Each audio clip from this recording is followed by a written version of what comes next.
Hi, it's Orange Girl here with another edition of Mix It Up Monday for March 2017.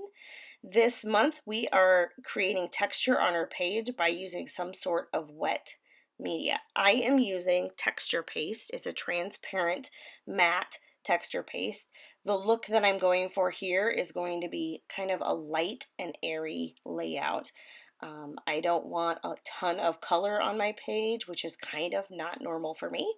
And I did struggle with it a little bit, but I ended up liking how it turns out. As you can see here, I am putting this on with a palette knife. You could use a credit card or whatever. My goal here is to get it fairly thick because what I'm going to do, I mean, this is enough texture here, right here, but I'm going to use this stamp. It's an alphabet stamp um, to add even more texture into the background here. I could put this on an acrylic block, but I choose not to because as you can see in some of the areas I'm just using part of the stamp because I don't really need the whole stamp there. Like I said, it's just to add some texture to the background. I did the ABC one because she's at school in the photograph that I'm going to be using in this layout. I will tell you that if you do end up using stamps, you'll want to wash those off right away. So now my background is basically dry. It might have a little bit of wet to it, but it's pretty dry.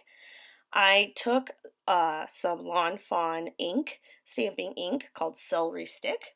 I believe it's in the shop. And I added it, just stamped it right onto my acrylic block, added some water, and then used a paintbrush to paint it on my page. And what I'm doing here, and now I'm on to my second color, Lawn Fawn again, but this color is called Mermaid. What I'm doing here is just trying to even highlight a little bit more with some light color and some splatters. Um, the actual background texture. Like I said, I was using transparent matte texture paste, and so you don't see it very much. You see it a little bit, but you see in the areas where the paint is, you see it shows up even better. And here I'm going to try to show you a little bit closer, so you can see in some areas um, where the color is on the page, it looks a little bit more standout. It looks even better in person. I will say it was really hard to get this to show up on camera. I don't know how the other YouTubers do that, where they get that to show up on camera so well. I have bright lights. I'm doing this during the day, but for some reason in front of windows, but for some reason I just can't get that to show up very well.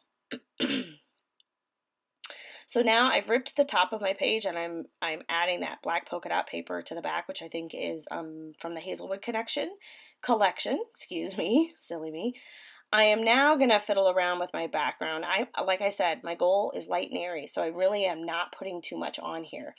Those two pieces of paper that I have cut and torn are behind my photo are also Lawn Fawn from the really plaid collection. I can't remember what it's called, I'm sorry, but it's new and it's in the shop.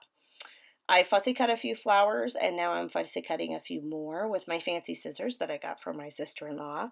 They are shaped like a crane. Yes, for real. And I'm just gonna fussy cut these flowers out. These are black and white flowers. They're just kind of like line drawn, and I believe they are out of the Dear Lizzie collection. I've used them on a couple of layouts. They're really fun to use, and they just add another little pop of black and white. Now I think I'm pretty much done. I'm just gonna kind of glue some stuff down. I do run into a couple of problems, which I'll explain here. Pretty much everything I tried to do messed up. Like I was even just trying to get the have you ever had one of those days? I was just trying to get the foam on the back so it would stand up a little bit, and I couldn't even get the adhesive backing off. So anyway, I'm messing around with the title here. I start with just life is good or something like that is what I end up putting on, and I change it to love life or love this life off camera. I mess around with these flowers, and I know that that's where I want them to be placed, and I have a few little flowers to add.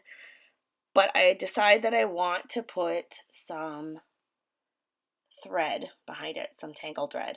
And I start with black, and it keeps getting tangled in the flowers, and I can't get it to work. And so I end up shutting off the camera. You'll see here in a minute. Here's where I start messing with it. I end up just shutting off the camera, and I come back in, and I forgot to turn the camera back on, and I change it to a light green thread. And I do that off camera. It's the same basic idea. I just changed it to light green. It made it a little bit more light and airy, like I was looking for, and not so heavy with that black. And that's about it, friends. I just glue it all down after I give up with this thread, and added a piece of flare from a flare for buttons at the bottom, along with a little bit of washi, I think. And other than that, everything is pretty much, look how long this took. And I've got it sped up, people. It was really sad. It was a sad day. So there you go. There's the layout. I really like how it turned out. Here's a couple of close-ups.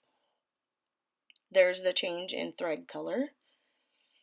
And there's some texture. I hope you play along with us, add some texture to your page using some sort of wet media, and upload it to our Facebook page.